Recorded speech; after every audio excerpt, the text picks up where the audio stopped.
السلام علیکم دوستو، مجھے ندیم خلجی کہتے ہیں۔ دوستو میں نے ڈاکٹر عافیہ صدیقی کے اوپر ایک ولاگ بنایا تھا، لیکن وہ یوٹیوب والوں نے بین کر دیا، کیونکہ شاید ان کی نظر میں وہ ایک ٹیررسٹ ہے اور ہم کسی ایک ٹیررسٹ کو جو ہے نا پروموٹ نہیں کر سکتے، اس کے حق میں کوئی بات نہیں کر سکتے۔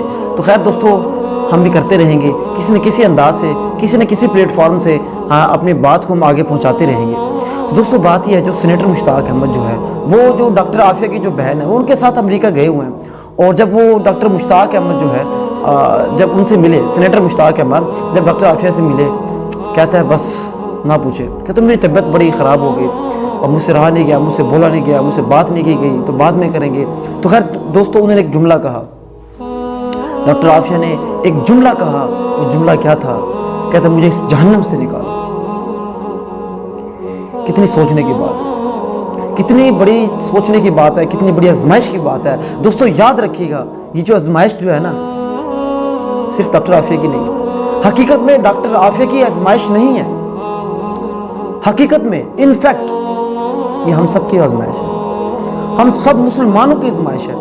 1 ارب 1.5 ارب مسلمانوں کی آزمائش ہے، 57 اسلامی ممالک جو ہیں، یہ ان کی آزمائش ہے، یہ ان کا امتحان۔ اللہ تعالیٰ پوچھے گا قیامت والے دن، اللہ تعالیٰ ضرور پوچھے گا، کیا آپ کے 1.5 ارب مسلمانوں میں کیا ایک بھی محمد بن قاسم نہیں تھا؟ کیا ایک بھی محمد بن قاسم نہیں تھا؟ یہ تو سوال ہوگا اور اس کا جواب دینا پڑے گا۔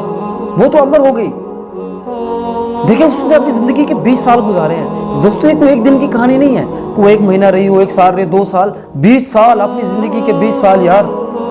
اس کی جو حالت تھی انہوں نے بتائی، وہ بتا بھی نہیں سکتے، ان کے دانت وغیرہ ٹوٹے ہوئے تھے، ظلم و ستم پتہ نہیں کیا کچھ یار، آپ اس پہ تصور بھی نہیں کر سکتے۔ اور آپ ملے کیسے ہیں؟ درمیان میں ایک شیشہ تھا، آپ ہاتھ تک نہیں ملا سکتے ان سے۔ وہ بہن کی اس کو ہاتھ تک نہیں ملانے دیا، گلے تو کیا ملنا تھا، گلے لگا کے کیا انہوں نے رونا تھا۔ وہ اس کو شاید اس کو گلے لگا کے رونے تک بھی نہیں دیا گیا۔ دوستو آپ تصور کریں، ذرا لمحات کو دیکھیں، سوچیں، آخر یہ امتحان کس کا ہے؟ آخر اس کا جواب دے کون ہے؟ اس کا جواب دینے والا کون ہے؟ کون اس کا جواب دے گا؟ ہم سب دیں گے، ہم سب مسلمان، خاص طور پہ ہمارا جو ایٹمی ملک ہے نا، یہ جو ہمارا اپنا ملک ہے، ہماری جو سب سے اسٹرانگ فوج ہے، سب سے پاک فوج ہے،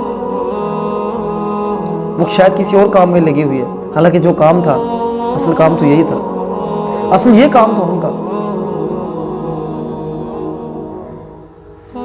بس افسوس ہی کر سکتے ہیں، ارمان ہی کر سکتے ہیں، دعا ہی کر سکتے ہیں، اللہ تعالیٰ ہمیں ہدایت دے۔